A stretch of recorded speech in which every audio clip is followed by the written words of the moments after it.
എവിടെ പോയാലും Google map നോക്കി വഴിതെറ്റിക്കുന്ന ഒരു ഫ്രണ്ട് നിങ്ങൾക്ക് ഉണ്ടെങ്കിൽ ഒന്ന് അയച്ചു കൊടുത്തേക്ക്.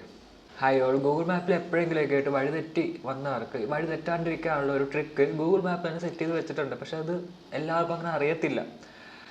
ഇൻ്റർനെറ്റ് ഇല്ലാത്ത അവസ്ഥയിലും റേഞ്ച് ഇല്ലാത്ത അവസ്ഥയിലും ഈ ഒരു ട്രിക്ക് നമ്മൾ ഭയങ്കരമായിട്ട് ഹെൽപ്പ് ചെയ്യും. അപ്പോൾ അധികം സമയം കളയാണ്ട് എന്താണ് ഏതാണെന്നുള്ളത് നോക്കിയേക്കാം.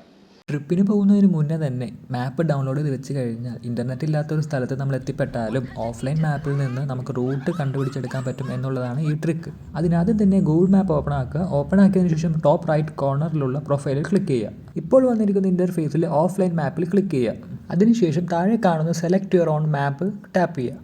അപ്പോൾ ഇതുപോലൊരു ഇൻ്റർഫേസ് വരും. ഇതിൽ നമുക്ക് പോകാൻ ഉദ്ദേശിക്കുന്ന സ്ഥലം ക്രോപ്പ് ചെയ്ത് വെക്കാവുന്നതാണ്. ഞാൻ ജസ്റ്റ് എക്സാമ്പിൾ കാണിക്കാൻ വേണ്ടി എറണാകുളത്തിൻ്റെ കുറച്ച് ഏരിയ മാത്രമാണ് സെലക്ട് ചെയ്യുന്നത്. അതുപോലെ നിങ്ങൾക്ക് എവിടെയാണോ പോകേണ്ടത് ആ ഏരിയയുടെ മാപ്പ് ഇതുപോലെ ചൂസ് ചെയ്യാവുന്നതാണ്.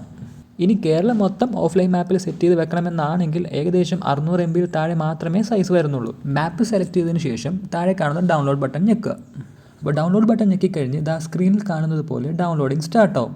പിന്നെ ഒരു കാര്യം ശ്രദ്ധിക്കേണ്ടതുണ്ട്, ഇത് ഓഫ്ലൈൻ മാപ്പ് ആയതുകൊണ്ട് ആ സമയത്ത് നമ്മൾ എടുക്കുമ്പോൾ നമുക്ക് കിലോമീറ്ററും റൂട്ടും മാത്രമേ വ്യക്തമായിട്ട് മനസ്സിലാവൂ. അതേസമയം എത്ര നേരം എടുക്കും, ട്രാഫിക് ഉണ്ടോ, ബ്ലോക്ക് ഉണ്ടോ എന്നുള്ളതൊന്നും ആ മാപ്പിൽ നമുക്ക് പ്രതീക്ഷിക്കാൻ പറ്റത്തില്ല. മാപ്പ് ഡൗൺലോഡ് ആയതിനു ശേഷം അതിൻ്റെ എക്സ്പയറി ഡേറ്റും ഇതുപോലെ സൈഡിൽ കാണാവുന്നതാണ്. ഇനി ഇതെങ്ങനെയാണ് ആദ്യം മുതലേ വർക്ക് ചെയ്യുന്നതെന്ന് കാണിച്ചു തരാം. ഞാൻ എൻ്റെ മൊബൈലിലെ ഇൻ്റർനെറ്റ് കണക്ഷൻസ് എല്ലാം ഓഫ് ആക്കിയിട്ടുണ്ട്. നിങ്ങളുടെ മൊബൈലിലെ ഗൂഗിൾ മാപ്പ് ഓപ്പൺ ആക്കുക. നേരത്തെ കണ്ട പോലെ ആ ടോപ്പ് റൈറ്റ് കോർണറിലെ പ്രൊഫൈൽ ഓപ്പൺ ആക്കുക. ഓഫ്ലൈൻ മാപ്സ് എടുക്കുക. നമ്മൾ ഡൗൺലോഡ് ചെയ്ത മാപ്പ് അവിടെ ഉണ്ടാകും. അത് ക്ലിക്ക് ചെയ്യുക. ക്ലിക്ക് ചെയ്യുമ്പോൾ ഇതുപോലത്തെ ഒരു ഇൻ്റർഫേസ് ആയിരിക്കും വരിക. അതിനുശേഷം സ്ക്രീനിൽ എവിടെയെങ്കിലും ടച്ച് ചെയ്യുക. ബാക്കിയെല്ലാം ഇൻ്റർനെറ്റ് ഉള്ളപ്പോൾ നമ്മൾ എങ്ങനെ ഗൂഗിൾ മാപ്പ് യൂസ് ചെയ്യുന്നു അതുപോലെ തന്നെയാണ് ബാക്കിയെല്ലാം. നമുക്ക് പോകേണ്ട ലൊക്കേഷൻ സെലക്ട് ചെയ്യുക, സ്റ്റാർട്ടിംഗ് പോയിന്റ് സെലക്ട് ചെയ്യുക, മാപ്പ് വരും. ഇത്രേ ഉള്ളൂ.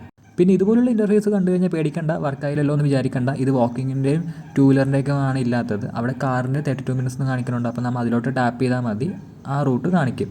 അപ്പോൾ ഇതാണ് ഗൂഗിൾ മാപ്പിൻ്റെ അധികം ആർക്കും അറിയാത്ത ആ ഒരു സെറ്റിങ്സ്. നിങ്ങൾക്ക് മനസ്സിലാകാൻ വേണ്ടി ഞാൻ ഇത്തിരി ഡീറ്റെയിൽ ആയിട്ട് പറഞ്ഞതെന്നുള്ളൂ. ഗൂഗിൾ മാപ്പ് ഓപ്പൺ ചെയ്ത് വിത്തിൻ സെക്കൻഡ്സ് നിങ്ങൾക്ക് സെറ്റ് ചെയ്യാൻ പറ്റും. എവിടെ പോയാലും ഗൂഗിൾ മാപ്പ് യൂസ് ചെയ്ത് വഴിതെറ്റിക്കുന്ന ഒരു ഫ്രണ്ട് നിങ്ങൾക്ക് ഉണ്ടാവും. വേണമെങ്കിൽ വീഡിയോ ഫ്രണ്ടിന് അയച്ചു കൊടുത്തോ. വീഡിയോ കണ്ട് കാര്യങ്ങൾ അത്യാവശ്യം മനസ്സിലായെന്ന് വിചാരിക്കുന്നു. അടുത്ത പ്രാവശ്യം ട്രൈ ചെയ്ത് നോക്കുക. നെക്സ്റ്റ് വീഡിയോയിൽ കാണുന്നവരെ ബൈ.